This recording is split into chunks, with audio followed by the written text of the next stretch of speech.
This is the Scorer to Follow podcast.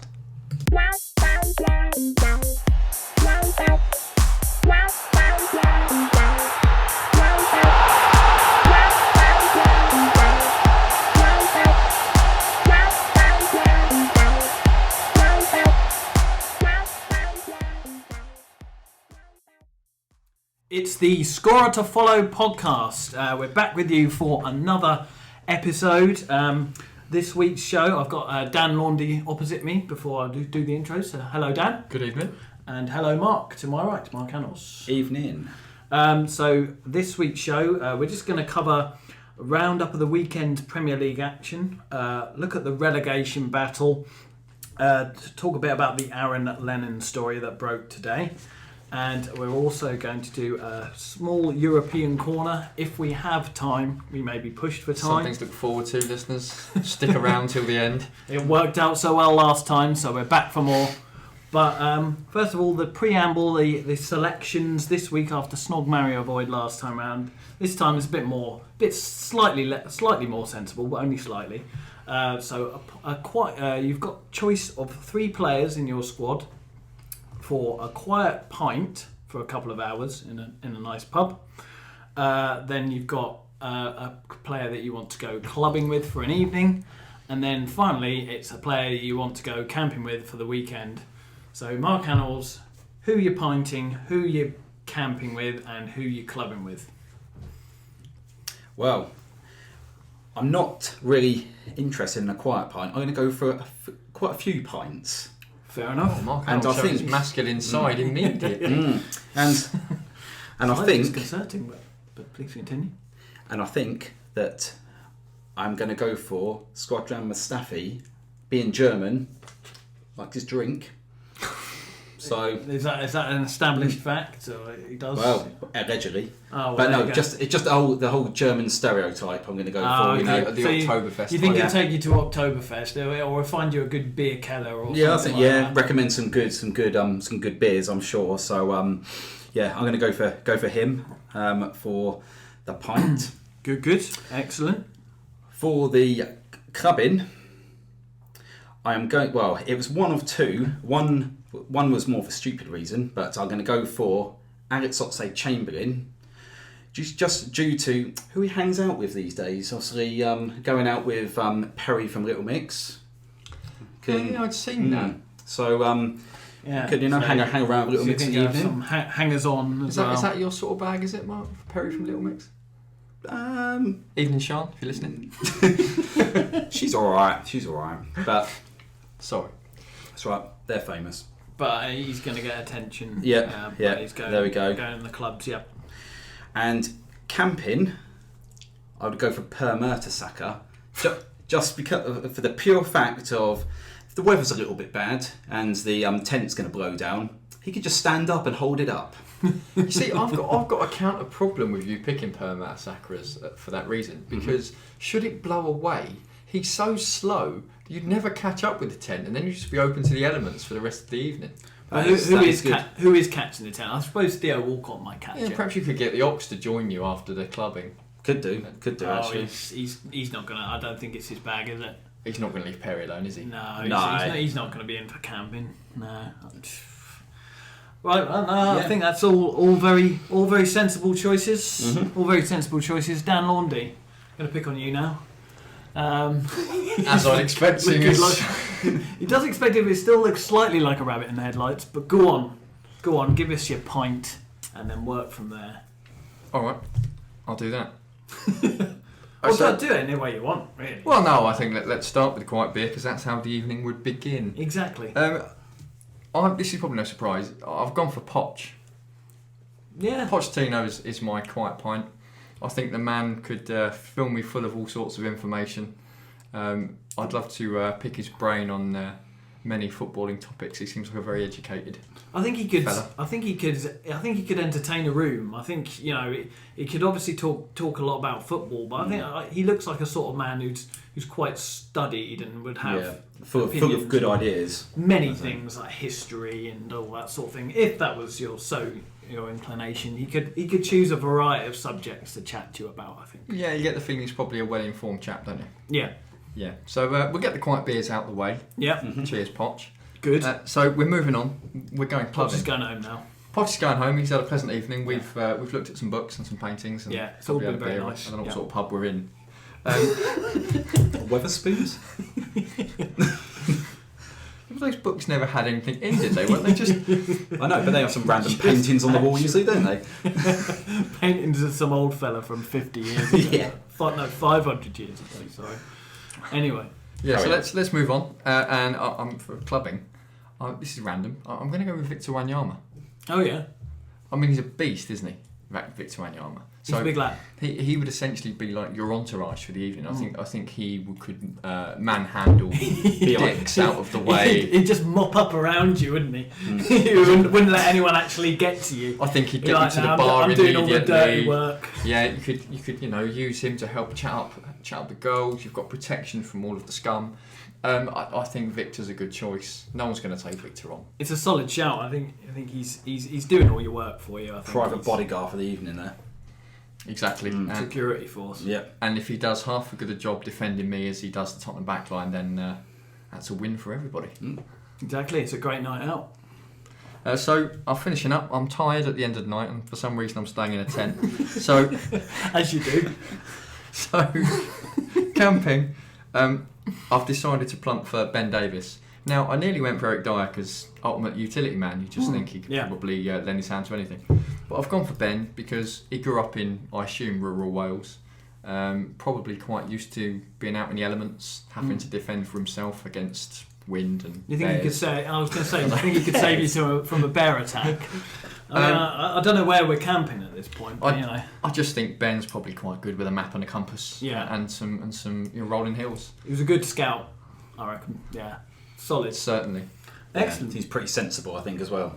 Seems like. Quiet. I think if you did end up settling down in the tent for the evening, you'd probably read a good book. Yeah, yeah, he wouldn't bother you. No. You know, and you're just getting over your hangover after you've been out clubbing Exactly. with Victor. Can't with imagine him Victor sort all of night, sitting so- there listening to heavy metal and eating his toenails. We've done Victor Wanyama. Just sit outside the tent and protect you there. He'd just mop up around a circle around the tent again. By the end, Just, you'd be like, just Victor, 20, look. 20 yard zone. I think by the end you'd be like, Victor, look, come on, this is my time with Ben now. You can go home. Yeah, but it's not always easy to leave. You know, after you've had a good night out I don't clubbing. think you could shake him off. That might be a slight negative. Well, Anyway, he could always stay, and he could catch my tent when Per Mertesacker can't get it run after it anymore. That's true. But, yeah. are we staying in the same field? I'm suddenly not up for this idea at all. no. Neil. Friends is fine. Right. My choices. So the Quiet Pint to start off the evening, as we've seemed to have gone that way, which is actually a good way to do it anyway. Is it's going to be Lucas Lever. Just think he's got plenty of stories to tell. I think he'd be quite funny as well. He's got quite a bit of a sense of humour, so I think there'd be that element to the evening. Somebody would probably drop a glass and he'd go unlucky because that's what he does. He just loads of memes of that. But so I think that'd be quite funny. But I think that'd be good, and he'd have plenty of stories to tell about 10 years at Liverpool. So and again, I think like Poch, he might have a bit more storied other sort of interests as well that you could tap into. So I think that'd be a solid afternoon to evening pint. Then clubbing. I was torn between. I was gonna go for Emre Can. It was sort of a bit like your Oxlade-Chamberlain reason in the fact that Emre Can is a very handsome man. I imagine that he gets a lot of attention, which then you feel like, well, you're hanging around with him, so perhaps you might get some attention too. Although likely is they'd probably just all go off with him and leave you on your own. So instead I've plumped for Daniel Sturridge because I think he'd be a good night out. We've already seen what his dancing game's like, and just imagine doing all the arms on the dance floor. Let's be careful, they might get injured. That's true. Yeah, that is very true. Too much dancing, Probably leaving an ambulance with a sprained ankle. Would you not be concerned that he's a bit selfish as well? I don't know. I think it's overplayed. I mean, I think he'd be good in a club though. I think he'd be the life and soul. I think he'd be quite a good laugh. But So might not get in a round of drinks, but Yeah, perhaps that would be where he's selfish. But you know, if I've already had a few pints with Lucas, then that's fine. You know, I'm sorted for the evening. And then to go camping in this mythical campsite that you and you guys have already bedded down in with Ben Davis and Per Mertesacker, I'm going to choose Jordan Henderson. What a terrible night this sounds. It's the best night. When was it? Haven't you ever had gone for a quiet pint, ended up clubbing, and then stayed in a tent over the night? It's what everyone does, isn't it? It's what all the young kids do. Yeah, you lost your key on the way home. Just break into blacks and make a tent. Yeah, that's a lot less hassle. Yeah, than starting a trend. So yeah, Jordan Henderson. I think it's similar reasons to your Ben Davis shout. I think he's no nonsense. He's probably putting up the tent. He knows his way around guy ropes, and I just think he'd be an eminently sensible chap. I'm not sure what he'd be like at warding off bears and other threats, but I reckon he could probably shout them away. So yeah, that's my choices. Okay, well, we covered that off relatively succinctly this week, can't we? They didn't quite meander online like last week. Well, when you're thinking about who you're going to marry, that's a lot more difficult. It's much more of a bigger deal than one night in a tent, isn't it? Well, it's obviously a big commitment, isn't Exactly. it? So you have to be sure. Exactly. Oh, right. Let's move on to the actual football stuff. So we're going to start off rounding up the weekend's Premier League action, although the weekend sort of does feel a couple of days ago now because we're recording this on the Wednesday.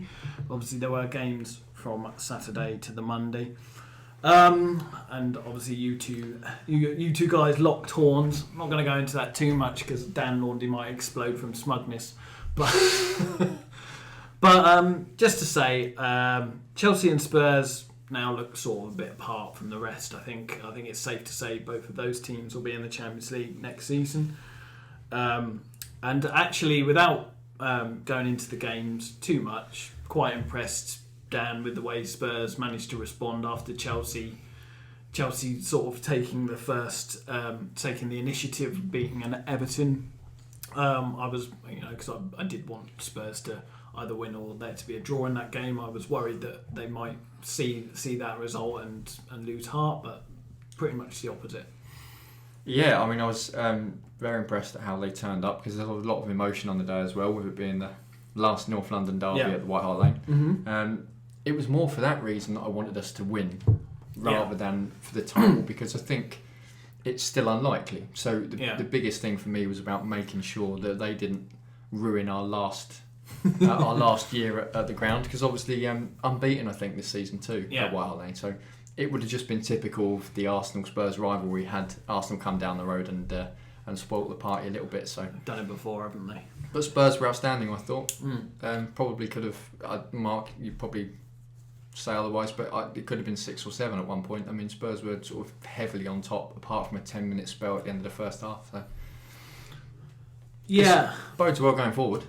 Yeah, I mean, just watching it through a relative neutral point of view, I definitely agree that Spurs were the better side.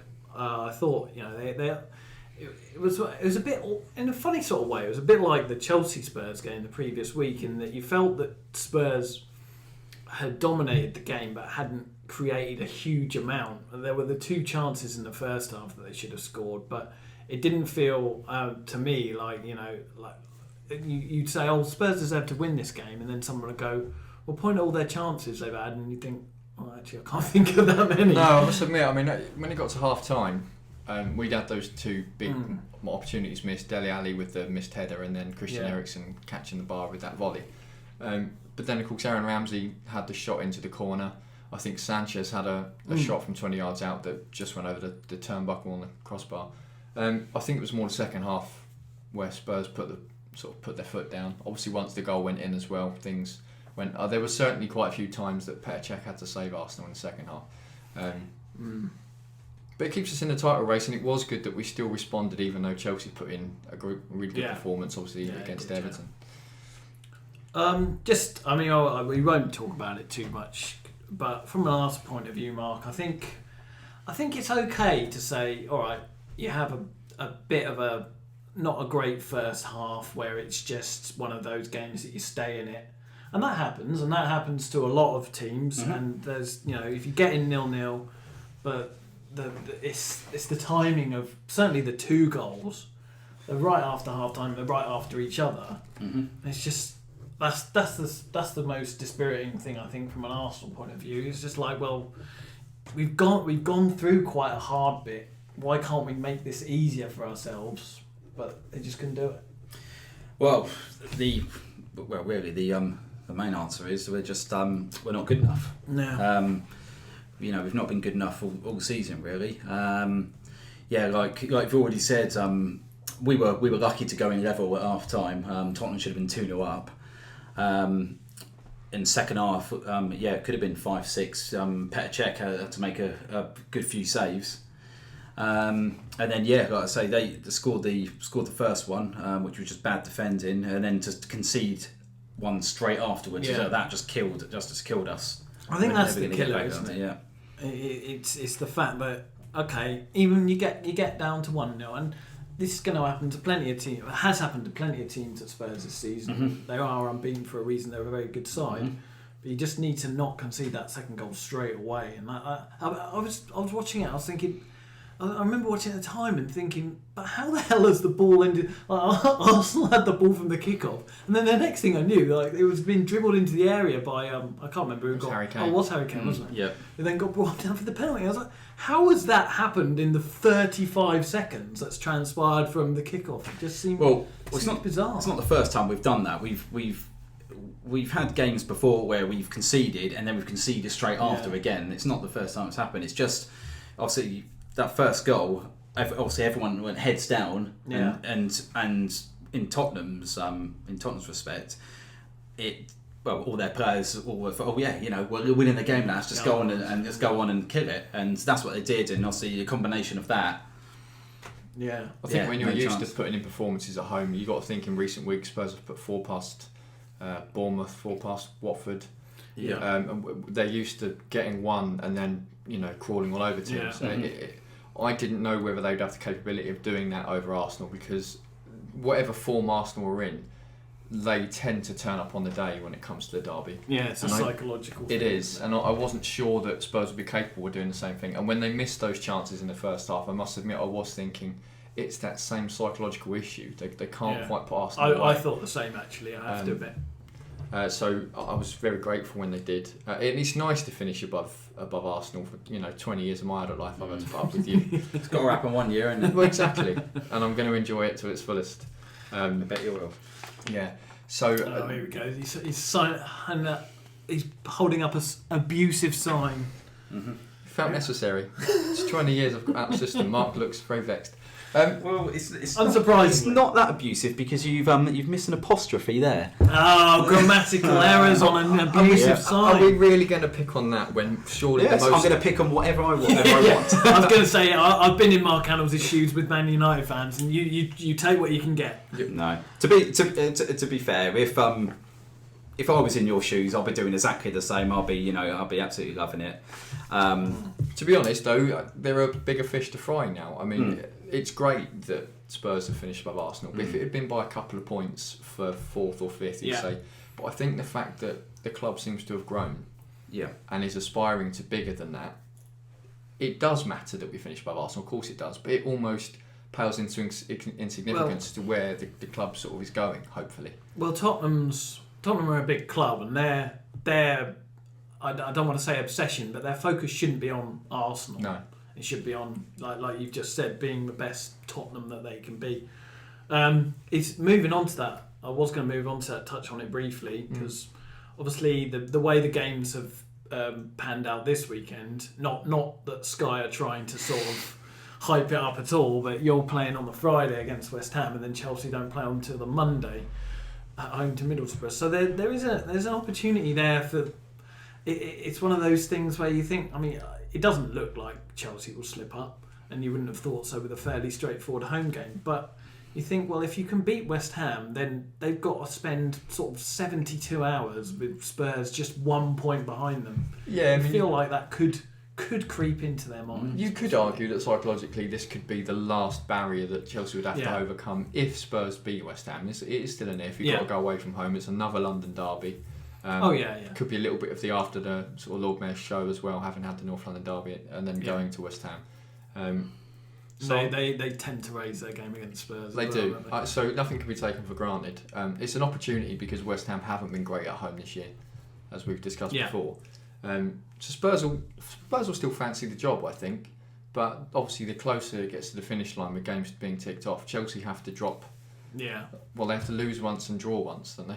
Out of the last 4. Yeah, they would So- have to for a 4-point gap to me. I'm not even sure what the goal difference situation is. Spurs are Spurs, ahead. but yeah, Spurs Oh, Spurs actually have ahead. got a better goal But difference. yeah. I think if you really wanted to pin your hopes on something, you'd have to hope that Chelsea lost at West Brom and then maybe drew at home to Watford. Yeah. Because the other games, we've got Borough at home. All right, they're scrapping for their lives. With Borough at home and then an already relegated Sunderland. So Yeah, it doesn't look. I mean, it does look likely that they'll still go ahead and win. and the Spurs league. still have to go to Leicester, I should add, Yeah. and that's not an easy game now. No, So- still not. I can't think of anything worse than Tottenham winning the league. So Yeah, I have to admit, you're not going to like it, Dan, but, No, but- I can't have Spurs winning the league before Liverpool Well, this is why I thought it was interesting. You wanted Spurs to win at the weekend. because Arsenal are still in the top 4 fight. well, Oh, maybe, okay, not, so- maybe not anymore. But You're looking more over your shoulder rather than thinking of catching us. Yeah, no, I don't think we'll catch Spurs now. I think it's third's the best we can get. I think. I think, well, I'll see. Given respect to Tottenham, they're a up and coming, improving team every season, and you've got to give them credit to that. And well, Arsenal have just kind of gone stale, really, at the moment. Yeah, I so, think that's fair. I think there's a lot of unnecessary criticism as well. That things need to change at Arsenal. Well, it's interesting. I mean, we'll do this in more detail, but I mean, Arsenal were coming up to Christmas, had lost once, and played away at Man City, and they lost that game after taking the lead. Yes, I And remember. I just don't think they've quite been the same since. They But were 7 points was- ahead of Spurs at that stage. that was a Sam good recovered. first half to the season. I mean, like it's obviously it's easy to forget it now because things have fallen apart a bit, but. It was it was probably a more strong Arsenal start I remember than in any of the last few seasons, I think. And I remember thinking, well, this is just typical because again at the start of the season there was talk of Wenger hasn't invested, Arsenal are going to do the same again, and then they went on, like you say, went off to a flyer. Yeah. But yeah, I mean that is one for another time. I'll just mention the top 4 stuff briefly. So managed to quite pleasing weekend for Liverpool in that we managed to take advantage of everyone else dropping points. City and United both drew, and we managed to win at Watford. So that, I mean, that's still plenty of twists and turns could be in that because obviously we got Southampton at home next. It's been tricky for us this season. They've beaten us twice in the League Cup and drew with us in the league. And we haven't been able to score against them. So certainly no guarantees there, but obviously very pleasing, and the fact that, I mean, it's something I didn't think we could do, but we've now beaten Watford, West Brom and Stoke in a row on the road. Those are the sort of fixtures that I thought we would probably come unstuck in, and we've won all 3 of them. So I'm very pleased with that, I have to say. Obviously Palace was not so pleasing, but And you won it with obviously the last one with a wonder goal. yeah. I mean, it's a hell of a goal, isn't it? didn't think Emre Can had that in him, to be honest. I'm not sure Emre Can thought Emre Can had it in. No. He sort of said afterwards, he's like, I don't think I've ever scored a goal like that. That's the best goal I've ever scored, which it will be, obviously. But yeah, it's a hell of a strike. Not more can you say about it, really. And set up by Lucas again, who suddenly started creating assists. Yes, he's. I'm sort of sat now that he has as many assists as Pogba. Wow. Which might either say that Pogba's not quite hit the heights yet, or Lucas has had a better season than expected. Probably a bit of both. He's been in and out of the team, wasn't he, Lucas? He played at centre half for a while. Yeah, he has. He's sort of the ultimate survivor. I mean, there's still talk of us selling him this summer, but he just somehow is always around and there to fill in the place, and he'll do a job at centre half, like you said. Then we put him back in centre midfield for a game or two, and I was like, I'm not sure about this. I'm not sure his mobility is a bit like the Per Mertesacker thing. Yeah. Just does fine. you're like 5 games later, you're like, why did I doubt this fella? He spent his entire career proving everyone wrong. I know, he's sort of because it looked like he was actually going to get sold in January. I think he was close to going January, Yeah, he was, and then to although Milan, I he's sort of become before when he first joined Liverpool, I know he wasn't rated too much, and then he become a bit of an unsung hero, and now he's sort of this season again becoming a bit of an unsung hero. So yeah, he's become a seasoned pro really, and yeah, you're right. He's done well. I'd like us to keep. I mean, if we do get Champions League football next season, I'd like us to actually keep him around because he's a useful player to have around the squad. He doesn't ever sort of moan or anything like that. He's professional in his outlook, and he's good mates with the other Brazilian lads as well. And it's always good to have that harmony at the club. So keeping them together. Yeah. Before we move on to the relegation stuff, yeah. I know that we briefly talked about this off air, and the two Manchester clubs obviously now essentially in a straight fight for the last Champions League place. Possibly could catch Liverpool. I was going to say I wouldn't totally count us out of that yet, but it is just looking at United's fixtures and the fact again they're getting so many draws. But I know Mark mentioned this earlier. The indiscretions of the way in which the two Manchester clubs actually managed to get their goals at the weekend. Yeah. Because obviously we had Mark. You probably want to talk about this, but obviously the Rashford moment and then the Sane penalty as well. Yeah. Yeah, I haven't actually seen the Sane one, but I heard it wasn't a penalty. I saw the Rashford one, and that was just disgraceful, really. There's the only contact that's made is because Rashford just leaves his foot in there. If you see Fabianski comes out, but just doesn't even put his arms out. He just comes out and keeps his arms in here, and Rashford just basically sticks out his legs to make sure he actually touches the keeper and goes over and. Yeah, won the penalty. So. It reminded me of a penalty that I think happened at the Emirates 5 or 6 years ago. In a European game, I think somebody. Oh, there's a big outcry about that. Was it Eduardo? Yeah, Eduardo. It was Eduardo. Yeah, I remember. It was very similar to that. So interesting. At the time, I assume you probably took the penalty and was. No, the Eduardo one wasn't as blatant as that. Was it not? No. I mean, okay. No, it wasn't. I have to admit, I've got very little to add on to this topic because I've seen neither incident, which is very unhandy for purposes of this show. I know. But, well, Sane's he's kind of come into the box following onto the ball, and he's fallen across the defender on purpose. And as he's fallen across the defender, he's just made sure that he has. Well, essentially, he's kicked the defender. The defender hasn't made a challenge. Mm-hmm. It's sort of another one where he's just basically going past him and he's just stuck out legs, so he makes contact with the other defender's legs and gone over. There's not even really a challenge been made. Yeah. And I don't know. I think Danny Murphy might have mentioned it or Match of the Day, but I don't know. I know you're not so worried about it so much, Neil, but I don't know if there's a way that they can start retrospectively warning or finding players who are obviously simulating. They do it. Well, they do it in Scotland, don't they? In the Scottish FA have got it. If there's a decision that's a bit dodgy, they can review it, and if they decide that the player's dived, then they can ban him. I mean, there was someone come out on Sky Sports this week actually and said, it should be brought into English game. It should be a 6-match ban for diving. I thought, well, that's a bit excessive, but I think 6, but I think 3. That would stop. I think 3 would stop players doing it. I think my problem with it is, and I do think a retrospective ban or even perhaps an additional yellow card onto your tally or something like that would be good. Mm-hmm. The problem you've got is there's kind of like a scale of the level of what you could class as cheating. With that. And I think you could have a player that's legitimately gone down because he's been tapped, but it's deemed that the contact wasn't strong enough that he should have gone down. Dives are a bit subjective, aren't they? Then you've got players that just throw themselves down. Well, I don't. To be honest, no. Yeah, the Harry Kane one is a tough one because again, is there enough really to force the player to fall down, running at full pace? Because he's not, is he? He's running at sort of half pace. What I would say about the Harry Kane one, that one out of all of them, that one's is a penalty out of the most out of them. But I think that he obviously does get kicked by Gabriel, but I think he anticipates he's going to get kicked. Yeah. And I've watched that incident in like slow mo, and you see Harry Kane's left foot.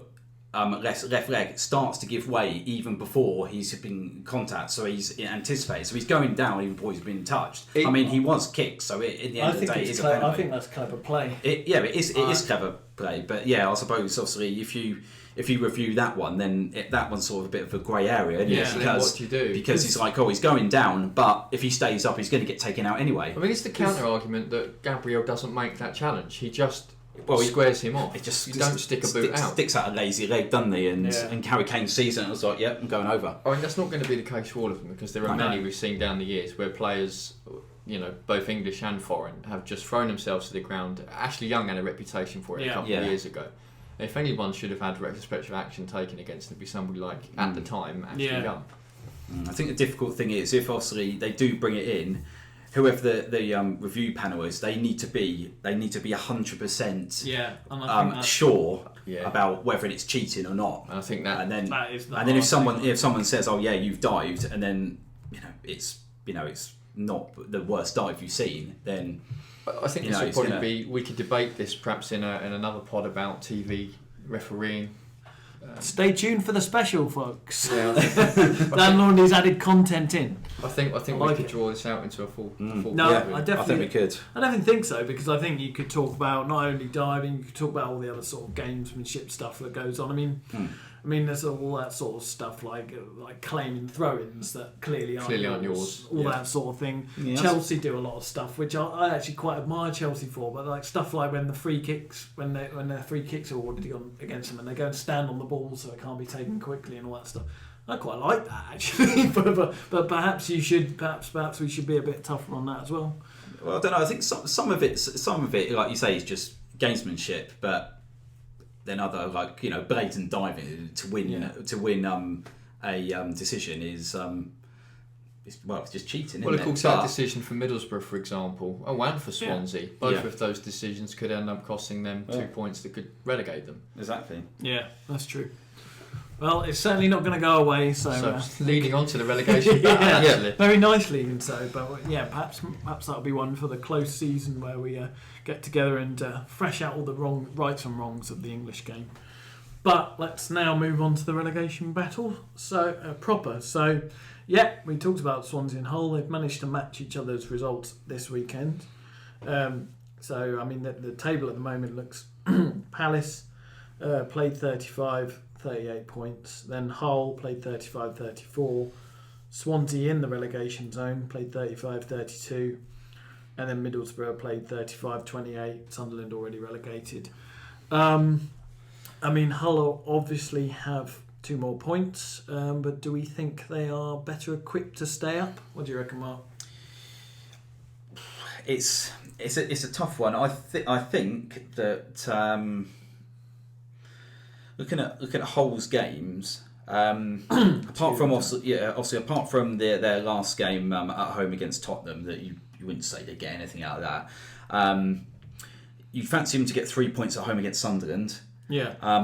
Palace, I think, Hull are not great away, but if they can get a draw out of that, then they could bring Palace back into it. Obviously, we'll go on to it, but also with Palace's other two games, they got City away and United away. Yeah. So I don't think Palace are out of it just yet. But I think Palace have obviously got by far the most difficult, more difficult games. But I think I'm going to say Hull are probably the best equipped to stay up out of them and Swansea. I think Middlesbrough. Looking at their games as well, Chelsea away, Liverpool away, Southampton at home, I don't think they've got a chance of getting out of that, unfortunately. They'd need snookers even if they were to win all of those games, in fact. Well, yeah, definitely, probably. They would. Yeah. So it's not looking great for them. Dan, so Swansea, Mark's read out Hull's fixtures, but Swansea got Everton at home, Sunderland away, West Brom at home. So it's sort of 3 middling fixtures. You think, well, Everton haven't got much to play for. Sunderland are down, but then sometimes that actually galvanises a side for some weird reason, takes the pressure off, and then transfer window coming up, some cynics would say. Yeah, absolutely. And then West Brom at home, you would fancy them because they pretty sort of much fallen away, aren't they? West Brom a little bit, so they're obviously safe and. So on paper they are 3 games where they could look at that and say we could say maybe 7 points. Yeah, that's the thing. I mean, every week could quite easily leave you with a twist and a turn that you didn't see coming. I mean, personally, you could still see Palace getting drawn back into it because, like you say, the two Manchester clubs both vying for Champions League. All right, United by the end of the season will probably already be out the running, but you don't know. And as we touched on, Hull, although not great travellers, got something to play for in terms of them staying up, so it's probably a key fixture for them as well. I'd like to see Palace get drawn back into it. I don't know why. Sorry, Palace fans. I'm happy with Palace going down. They're a bogey side for us, as they demonstrated last week. But I think it's because I like the jobs that both of the managers that have come into Hull and Swansea have tried to do. Yeah. Hull have really been galvanised by Marco Silva, haven't they? Well, he hasn't lost at home, has he? No, he hasn't. No. Yeah, I mean, he's obviously got two more. See, I'm sort of thinking even with that Spurs game at the last day of the season. I mean, you'd normally back Spurs to win at Hull, but they might not have anything to play for at that point. I agree. And also, Hull have got quite a few former Tottenham players as well. So yeah. So if there is a title on the line, they might lay down. yeah. Please, Ryan Mason. Yeah, I was going to say our old friend Ryan Mason back. Yeah, I'll see. Not back this season, but I mean, you say about Middlesbrough, and in all likelihood they're down looking at again the fixtures. But if they were to surprise Chelsea like Palace did, and suddenly they've got a home fixture against Southampton, which they might see as winnable, it could all still come down to the last weekend. Obviously Middlesbrough got a point against City. I know City are not great at the back, but still. I think the problem for Borough is that they actually need to win that Chelsea game. If they could, conceivably you could see them getting a draw because they don't concede that many. They're going to ship 6 now. I've said that, but they don't tend to concede that many. But I couldn't see them winning there. Could you have seen Palace winning there though, sort of 4 weeks ago? Yeah, I could. I mean, not. I wouldn't. Don't get me wrong. I wouldn't put any money on it. But they've got a bit more. They're a considerably better football team. I think Palace are a lot better team than their position says, and they've been one of the form sides of the second half of the season. But I think the problem for Borough going away is that should they fall behind early, you don't see them away from home getting a goal or two to win it without shipping more anyway. So they probably are down. I mean, realistically, it's Hull and Swansea, isn't it? I think most people accept now it's 1 from 2. If you had to pick one of those to go, who would you rather see go? I don't really have. Well, I suppose I'd probably purely from the bogey team perspective. We always seem to lose at Hull. Swansea have beaten us this season as well, though. So in fairness, but I do quite like the whole manager as well. I think Clement's done a decent job at Swansea since he came in, but that whole manager really seems to have something about him, doesn't he? So I'm kind of torn. There isn't particularly a team I'd rather see go. I think it probably will be Swansea, but equally they could pull themselves out of it. They've probably got on paper the slightly easier running, I would say. I find it hard because you look at both of those clubs, and I would say this year particularly, although for Hull it's gone back a couple of years, they're both kind of have been mismanaged over the last period of time, because you've had Swansea, who we touched on before, had 3 managers this season. Yeah. Probably should have stuck with Greenland to begin with. The Bob Bradley experiment. Yeah, didn't really work. Great name for a term for it. The Bob Bradley experiment. Probably would come out of America as well, wouldn't it? Yeah, and then you've got Hull, who obviously the chairman there has been trying to change things. Fans haven't been happy with him for some time. Hull City Tigers, yeah, that's what. I mean, I still hear them referred to as that. I don't know if that's what their official name is, but they just haven't got the merchandising out for it. Did he actually change their name? No. He hasn't changed their name. But the thing is, obviously, their team name at the moment is Hull City, and they're known as the Tigers. So it's not really a lot of difference. But yeah, and that's an official name. Yeah, they are still Hull City. I think just because Swansea are more family club, and the guy at Hull looks like he's more in it for himself. Just based on that, you'd kind of fancy maybe Swansea over Hull. But like you say, Silver's done such a good job there. I really, it would be sad to see either of those go this time, I think, actually. Yeah, it's a push for me. I'm not. Well, there isn't actually any team there really. I desperately wanted to go down from a bogey team perspective, Palace, but I just don't think they will. I think it's time Sunderland did, because Sunderland are a modern day equivalent of Wigan a few years back. Yeah, true. Yeah, They're just sort of bumbling around in that bottom 3, 4. Just got out of it in the last day, pretty much, for Yeah. like the past 3 or 4 seasons, and so it was their time. it's probably time for them if they can. I know teams always say this when they go down to the Championship, but to try and reinvent themselves a bit. Yeah.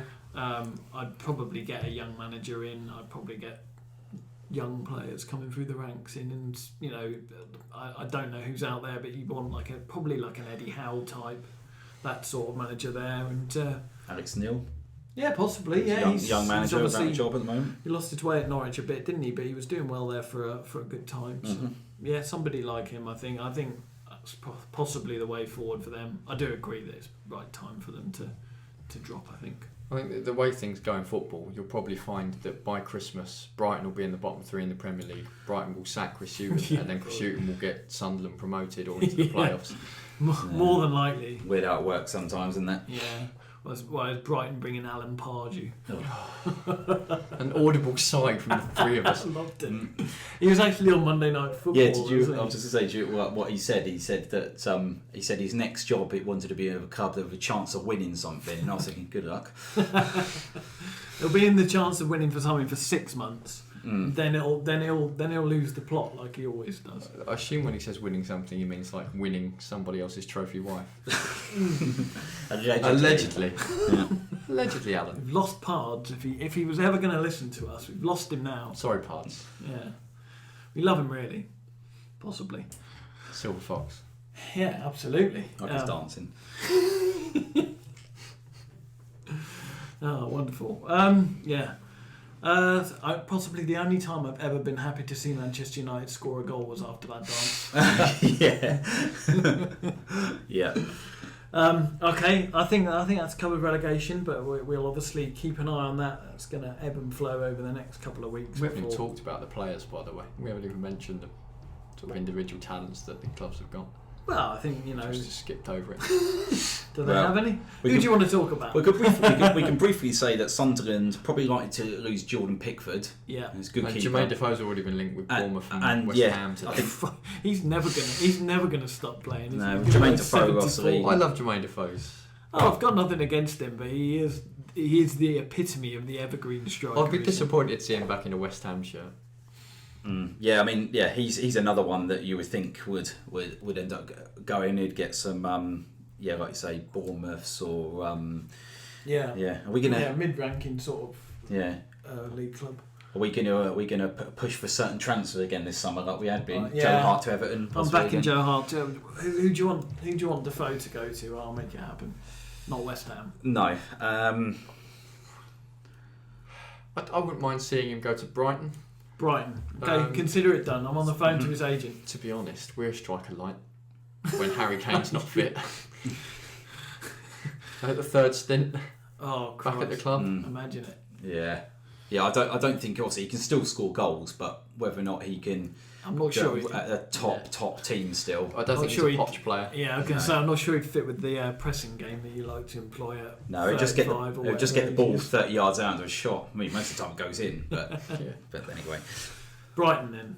Jermaine Defoe to Brighton as one to watch. Also, we're gonna tout Joe Hart to Everton. Yeah. It's going to happen this time. Yeah, Brighton or Bournemouth. Because obviously he had a loan spell there early in his Yeah, career, which that really makes sort of sense, put him on yeah. the map, didn't he? Did really South, well. South Coast's a nice place to go to retire, isn't it? And he Yeah. is going to retire soon, surely. Yeah. He can't keep playing till he's 102 and has got like a robotic knee or I something. reckon he's probably got 2 more years. Either or that, or he leaves Sunderland and stays in the Championship and hooks up with his old mate Harry Redknapp at Birmingham. Do you know what? I was just going to say that. Yeah. Joins the Ari Revolution along with surely Nico Crankar. Probably Peter Crouch. Yeah. Probably leave Good Stoke at point, the end of the actually. year. Possibly He's- get Freddie he's not Knut that out far away. of retirement, but Yeah, you're going to see some top players going to Birmingham, I think. Look out for Robinson, Robbie Keane. I think Pascal Chimbonda might be looking for a contract. Oh, it's going to be getting the old gang back together. I love it. Benoit Suakoto maybe getting on there. It's like the Expendables, isn't it? Pascal, you doing anything? I'm holding up a phone to my ear. No one can see that. That's rubbish radio. Probably time to move on. I say so. Okay. Yeah. All right. Well, we messed around a bit. We've got to be serious now because it's quite a sad story about Aaron Lennon that broke today. Been detained under the Mental Health Act. So, the story I read, excuse me, sorry, was that he was on the roadside being talked to by police. I don't want to go into too much detail. That was pretty much all I read, but. Just another sobering sort of thing, and obviously all of us here wish him well and hope that he can get the help he needs. So that's absolutely the first thing to say. But it just does sort of highlight. I think I picked up on it, and a few other people picked up on it. Is that the Daily Mail then managed to get itself involved in its own inimitable way, reporting the story with a headline that outlines his wage. And then it's fine to talk about the facts, of which we know relatively little, but then end up sort of going on about a load of past apparent misdemeanors that he's got up to. Party life and stuff, and hooking up with Z-list celebrities and stuff like that. And I mean, it's not the time, is it, to start going into that? And it's just not relevant. No, it's not at all. The thing is, I think too many people immediately assume that if you're somebody of means and you have the finances, that you're not allowed to suffer from what is essentially an illness. Yeah, that's exactly it. It's an illness that could strike down anybody, and at any time, at any social status, any wage. It doesn't discriminate. So I mean, it's. I find it quite peculiar because I think, well, would they talk about him in that way? Would they talk about his personal life and all that sort of thing, and how much he was earning if he had some sort of more visible physical illness? Of course they wouldn't. Exactly. You would never, but because, and I think that's the thing that I sort of wanted to touch on. Is just it's obviously a difficult subject, but if it's a mental illness, it's harder to see. There's a stigma around it.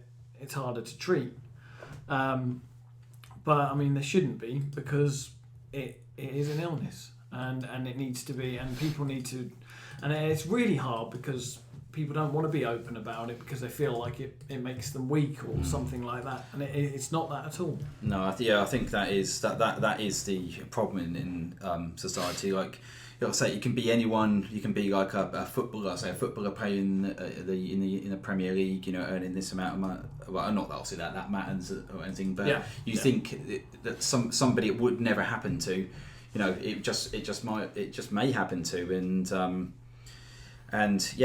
unfortunately, a lot of people just don't go and get help about it, and then it just eats up inside them, and it becomes all too much, and then unfortunately it ends with people taking their own lives. Yeah. But hopefully Aaron Lennon will get the help he needs. Yeah.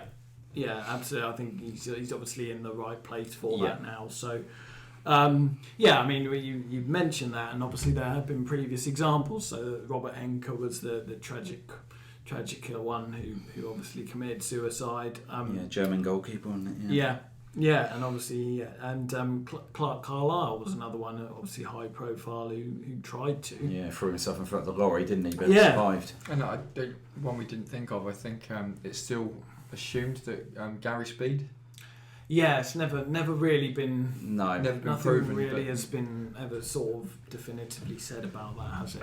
But certainly there were the murmurings about that, weren't there? You don't know how much credence to give them, but yeah, I think that's the important thing, because it's like people always say about all these things. They always go, "Oh, well, I never would have guessed," and that's kind of the point. You're not going to guess because somebody who outwardly could look fine and could be going around partying with Z-list celebrities could be going through turmoil in their inside. You just don't know. So I think you sort of have to hope that when relatively high-profile footballers, particularly footballers that probably have hero status to a lot of young men or middle-aged men, I think you have to hope that in them sad cases, be it someone actually goes to the extent of having to commit suicide or whether they end up just getting treated, that it encourages others to actually come out and not be ashamed or embarrassed by it, because there really is no need. Yeah, no, absolutely. I think No, it's like I say, it's an illness, isn't it? And if it happens, people shouldn't be scared to talk about it. But just unfortunately, I think it's the whole sort of like macho thing, isn't it? People just think, if I can't be suffering from an mental illness. It's not macho. It's it's just not me. It doesn't look good, does it? So in my experience, a common mistake that's made when people talk about people that are suffering from depression genuinely is they get depression confused with people saying they're stressed. And there is a huge gulf between somebody feeling a bit under the weather, struggling with perhaps work or looking after the kids and needing a break, to somebody that emotionally is crippled by something they can't control. It's completely different. Yeah, there's a lot more to it than just obviously someone being stressed. Like I say, it's just in your head, you just can physically feel, like you say, absolutely just drained. It's not something you can run from. No, it's something it's that enshrouds you, and then it's not something you can say, oh, I'll forget about that now. It doesn't. It's something you actually physically have to get through, like a battle, each time that it sets in. Yeah, because there was actually, like I said, while we're on the obviously on the subject of it, there was there was another footballer. It was in a very recent one a couple of weeks ago. A Czech Republic player playing in Turkey, 31-year-old. Didn't turn up for training one day. Teammates couldn't get in touch with him. They went round his house, couldn't get in. Called the police. Police pulled down. He'd hung himself. That's really sad, and I think you're absolutely right in terms of saying that, because there's people who say I'm a bit depressed. That's kind of they just mean they're a bit down, but you can't snap out of something that's a long-term illness that I think people think you're just a bit sad, you need to just cheer up. But, you can't do that, and people need to acknowledge that more. I don't know whether again it's sort of passed down from generations, because if you turn around to somebody of a certain generation a few years back and said, oh, I'm suffering, feeling really down or whatever, the immediate response in general, I suspect, would be, well, come on boy, you pull your finger out your ass and just get on with it, man up. Stiff up the lip and all that exactly. sort of thing. Yeah. And I think we're still stuck with that a little bit. Yeah. I've got to say, Stan Collymore, obviously ex-player, now pundit, also went through the same sort of thing. He went through the same thing, and he's now quite a staunch supporter of people who are suffering. I think he obviously come out and support Aaron Leonard today. Yeah. But for all the stick that you can give Stan Collymore through the years for the daft things that he said or that he's done, he is very good at highlighting what people are going through. Absolutely, with depression. Yeah. I've heard an interview with him, and he's top class on it, and he was very, very kind of erudite and spoke very well about it. And he's a very, very good campaigner on that front. I think you've got to laud him for that. I think like you said, you touched on the men aspect. I think that is absolutely centrally key to this. It's not weak. I mean, like we're all blokes, but it's not weak to admit that you have a problem, whatever that problem is, whether it's because obviously there can be a range of different mental illnesses, and that can actually sort of extend out to things like addiction, which obviously we know other footballers have had problems with as well. Yeah. So it's certainly not. It hasn't been the done thing to speak out or ask for help, but I think it needs to be a lot more, and I think that's something where whenever anything like this happens with Aaron Lennon or Stan Collymore or whoever, that's what we need to take from it, is that it's okay. It's okay not to be okay, and it's okay to ask for help. Definitely. You mentioned other addictions that might be sort of branches of it all. Although obviously it's a wider society problem, and we're here to do a football podcast, do you think that footballers playing in a certain environment and the pressure that comes with it, and then if they perhaps are no longer playing on that same stage, you know, like if a player's retired or perhaps fallen down the leagues, do you think that all of that perhaps can bring it on more commonly in football? Is there a broader amount of people possibly suffering from it in sport than perhaps the general public, or does that not really have an impact? Well, I think it happens quite a lot in sport, and probably quite a lot in football, because a footballer, it's not a long career, is it? And then No, that's and, right. And like I say, even people that have played into the 36, 37, and you know they've had a great career, all of a sudden from being a footballer and going to training, playing matches for like 20 odd years or whatever like that, and then retiring, and it's like, oh, I don't actually know what else to do. And then obviously that's how people get down, because they know only one thing. Yeah. And then If you're not a coach or a pundit, No, then I'll just And say- it's not a rush you could ever replace, whether you go into being a pundit or a coach, because although you still want your team to win as a coach, it's not being part of that collective in the dressing room, is it? And going out there being roared on. Yeah, all of a sudden that's just all gone, and then a lot of people are just don't know what to do now, and then unfortunately some of them just fall into downward spiral. I mean, it's obviously it's so easy. You know, even if you're a footballer at a moderate level, you get well recompensed, and obviously the kind of, I don't want to call them the vices, but the temptations of gambling or alcohol are there, and they sort of stimulate a bored mind, which you would be bored once you've quit football and didn't have something else to do. Well, that's another thing in there. Like players retire, don't know what to do, but I've got all this money, and then, like I say, get into gambling or end up, become alcoholics. Yeah, can you imagine? It's an easy. Yeah, it's easy to fall into because. Yeah, absolutely. I think I can't remember the player's name now, but I know there's some. I know Tony Adams is obviously the most high-profile person who's done it, but they've set up charities, haven't they, to help ex-footballers. Like once Sporting they're Chance, isn't it? Yeah. I think Tony Adams is. Yeah, that's right. Yeah. Yeah, I mean, I remember there being a manner of players going sort of through that route, perhaps a decade or so ago, sort of like the Paul Mersons, that sort of time. Yeah. I don't think you hear of it quite so commonly now. It doesn't tend to be. You don't hear of alcohol addiction so much now as perhaps you did, which is a good thing, and I think that's probably because clubs are more. I think clubs have developed over the last 15 years. So they've got more support there for players, ex-players. Game's cleaned up a lot as well, hasn't it? As well, Yeah, there's a lot more sort of opportunities. I think when players retire, they can obviously just or just go into clubs can offer them sort of like coaching of the like under 11s or something, just obviously keeping them in the football environment. So I think clubs are a bit more equipped these days when it comes to helping out players after they retire. And I think a lot of the time now when you become a pro, you're sort of steered away from things like drinking and to an extent gambling, although obviously we saw Joey Barton's had some issues over the last week as well. Mm-hmm.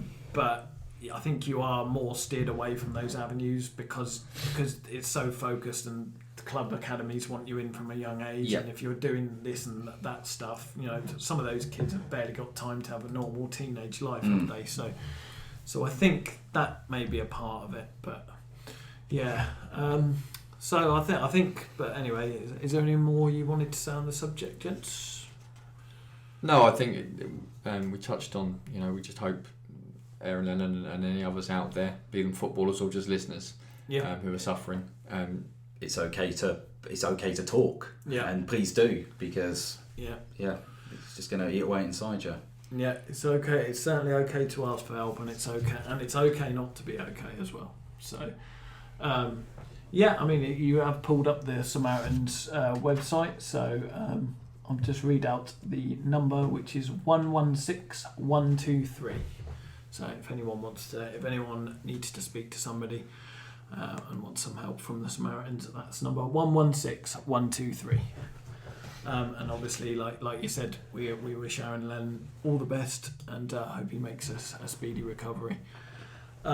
So, after talking about quite a serious subject, let's finish with some brevity. let's finish with on a slightly more cheerful note, and let's do Dan Laundy's European Football Corner. Are we going gonna to do to it? this? Are we? Dan Laundy knows. I don't know. We're just making it up as we go along, listeners. As always, did you want to do the jingle?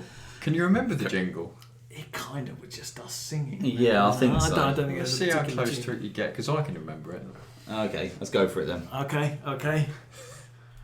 Dan Laundy's European Football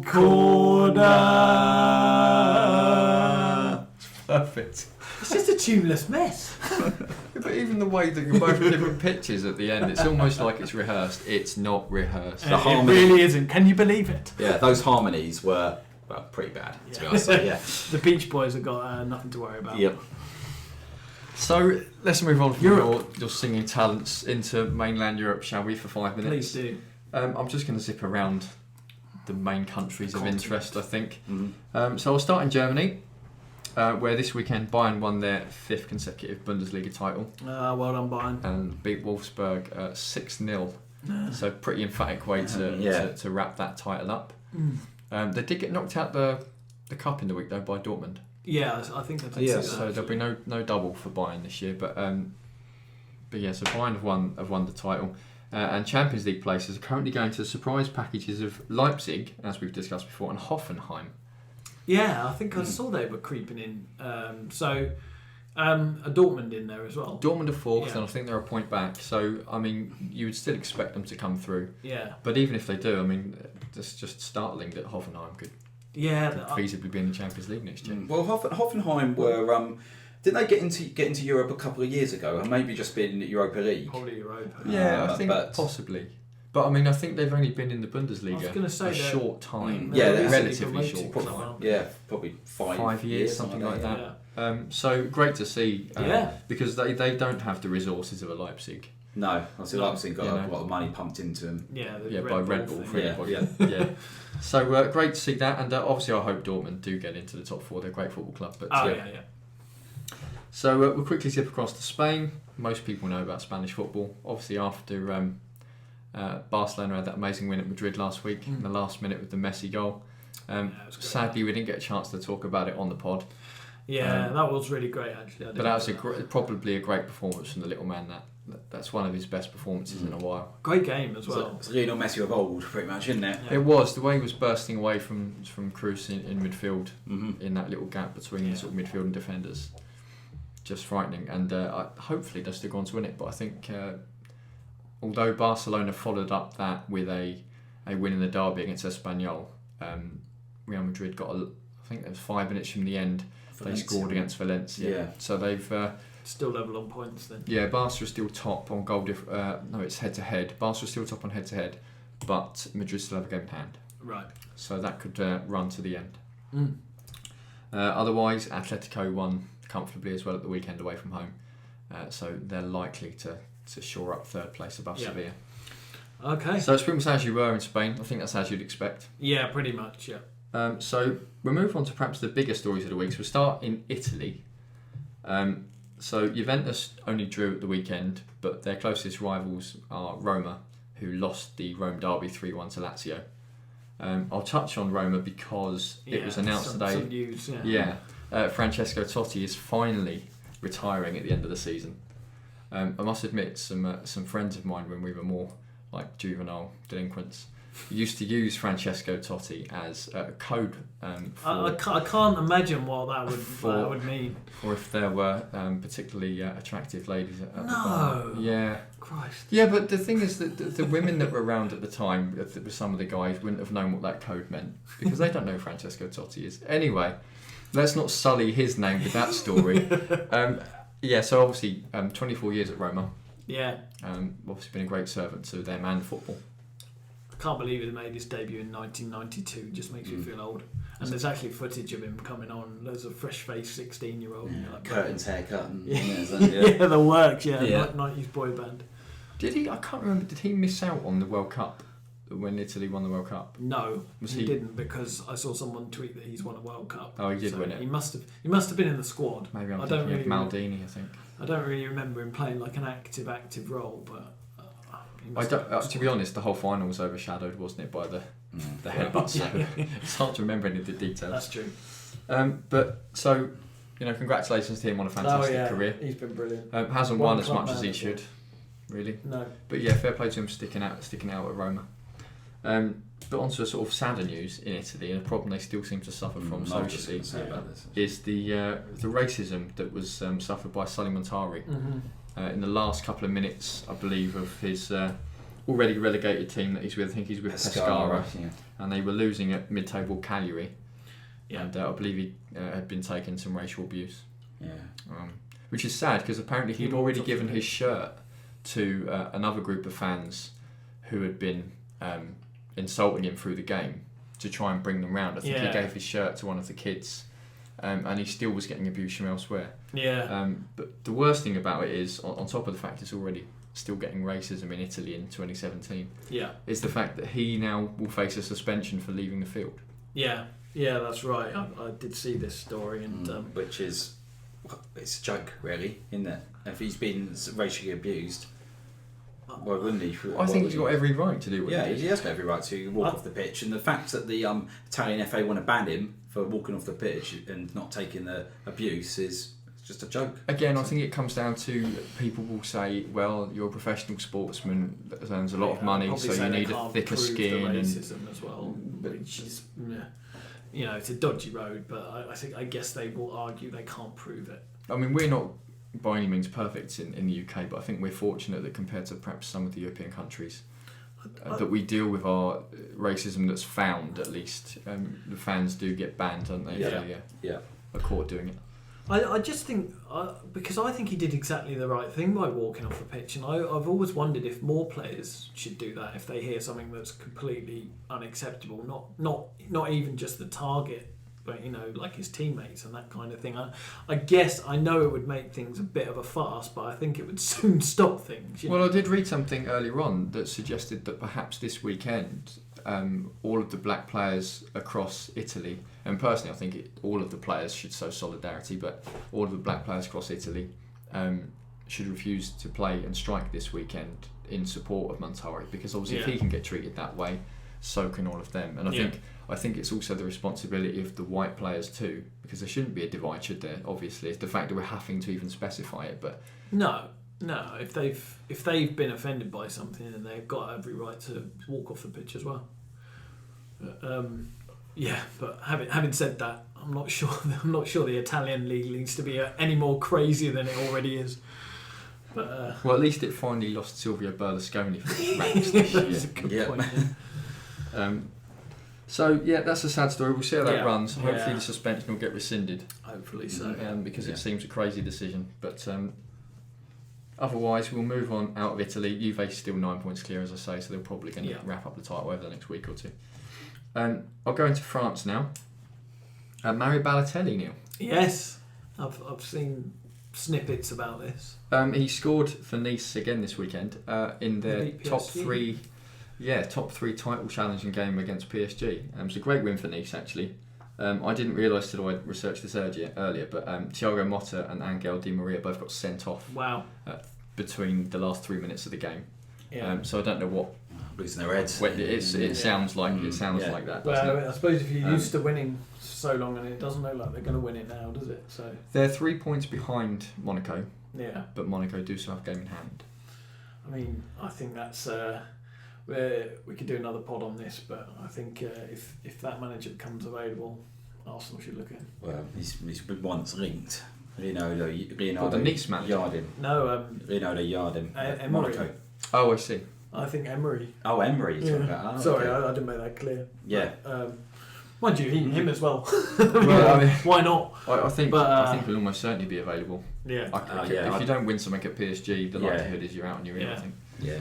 I think he's a good coach, though. I think at the right club. I was never sure PSG was the right project. Worked wonders with Sevilla. Yeah. So Nice ended up winning that battle 3-1 in the end. Yeah. Nice second. They're third. Oh, the third. They're 3 points behind PSG and 6 points behind Monaco at the top. So still could be quite close. I think there's 3 games to play. So it's good to see that there's a little bit of competition still to play there, because I'd imagine most fans would expect that to be all over by now with PSG. Yeah. No, Monaco have really been the surprise package of the season, haven't they?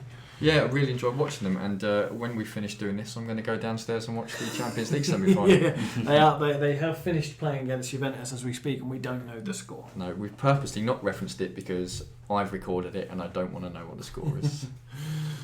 So I'm going to quickly cover Portugal, just because it's tight at the top there as well. Both Benfica and Porto, as per usual, up the top. No surprises in that. But there's 3 points between the two with 3 games to go. Benfica currently leading the way. But the goal difference, there's only like a goal in it. Yeah. I think Porto have scored 65 and conceded 12. And Benfica have scored 64 and conceded 14 or something. So it's really, really close. Wow. So that could go to the wire then. But otherwise, I think that's our European roundup done for now. Okay. If you want to close us out with a jingle, unless you've got any questions. I don't think well, the only thing I was going to say, you mentioned Balotelli, and it did amuse me. He's doing well for Nice, but Brendan Rodgers was asked at some event. I think it was obviously a awards dinner or something. He was asked who was your best signing, who's your best signing been, and he took a long dramatic pause before answering, obviously in jest, Mario Balotelli. Balotelli then put on Twitter something like, "You were the best manager too," with a load of like sticky tongue out emoticons. I just found it amusing, to be honest. I thought Banter. yeah. That's fun bants, isn't Yeah. it? Yeah. No one's really too offended by that. No, I don't think so. I think you never know with Mario, but I like to think he took it in good jest, and I actually thought it was quite funny. What do we think about Balotelli? Well, his career, because obviously he said he's had a stable year at Nice, but he's struggled over the last few years for goals. So, does it sort of almost open the door for him to get it? Perhaps he needs another year of doing it. But does it open the door for another sort of one last shot at a big club? Or Well, potentially, but I think he will. If he leaves Nice, I think he'd be better off going back to Italy.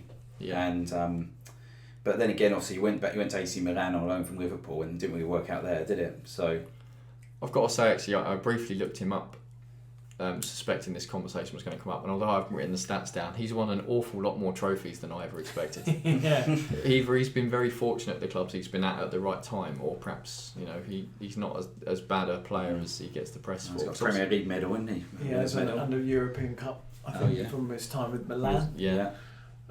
He isn't a bad player. He's not a bad footballer at all, I don't think. Was he just No, not what goes suited with to it, isn't Liverpool? I don't think he was quite suited to Liverpool, and City was weird. Aguero's last minute winner for them to win the title, that was his one assist in that entire season. It was, yeah. So it's kind of weird, but there's something there, and he's definitely got talent. So, but I think, to be honest, I think he's best off where he is. He's banging in the goals. He's obviously enjoying less pressure, probably less spotlight on him. Because I always felt a bit sorry for him when there was so much.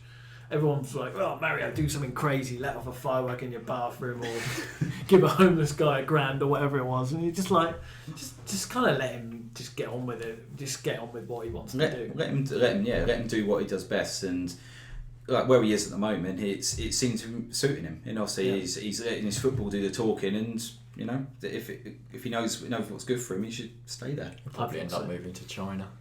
Yeah, you could see that. Wow. You could see that. That's feasible, isn't it? There's a lot of players obviously getting eyes lighting up by the money, and so I think if he's genuine about, because he always said he wanted to be the best player in the world, and I don't think he's ever quite going to reach that now, but if he's serious still about... got time, he's still not that old. 25, 26. Yeah. I think he's at a crossroads, isn't he? He can't afford to hang around much longer. Oh no, that's why I think he should stay where he is. He's found a good place for him by the look of it. So, but it's a weak league, isn't it? That's the trouble. You've got the top two. Right, Nice have been up there this year, but you've got the top two, and aside from that, you might have Lyon as and when they finally make a resurgence. But I mean, he's played in some strong leagues and he's had mixed results. Yeah. Although he has won a lot of trophies, so yeah. Oh, incidentally, obviously Dimitri Payet went back to Marseille, didn't he? Oh yeah. I think they're 5th. Oh okay. So nowhere near the Champions League places. That's a massive gulf, but they've been on a good run since they changed managers again, and probably going to sneak a European spot.